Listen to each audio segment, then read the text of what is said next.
સુરતમાં સાયબર ફ્રોડની ઘટના બની છે. સુરતના પલસાણા પોલીસે આરોપીને ઝડપી પાડ્યો છે.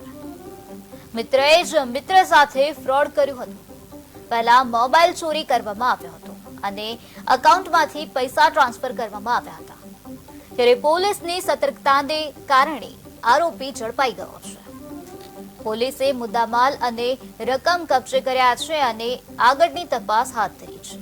અબ્દુલ શેખ નામના ઈસમે અત્રેના પોલીસ સ્ટેશન ખાતે ફરિયાદ આપેલ કે તેમનું રેસિડન્સ કે જે બગુમરામાં આવેલ છે ત્યાં તેના ઘરેથી તેનો મોબાઈલ ચોરાયેલ હતો અને મોબાઈલમાં જે ઓનલાઈન બેન્કિંગનો પોતે ઉપયોગ કરતા હતા એ બેન્કિંગમાંથી કોઈ 1 લાખ રૂપિયા જે ચોરી સમજે અને ટ્રાન્ઝેક્શન કરી અને બીજાના ખાતામાં નાખેલ હતો. જે બાબતેની વિગતવાર ફરિયાદ લઈ ગુનાની તપાસ ચાલુ કરેલ.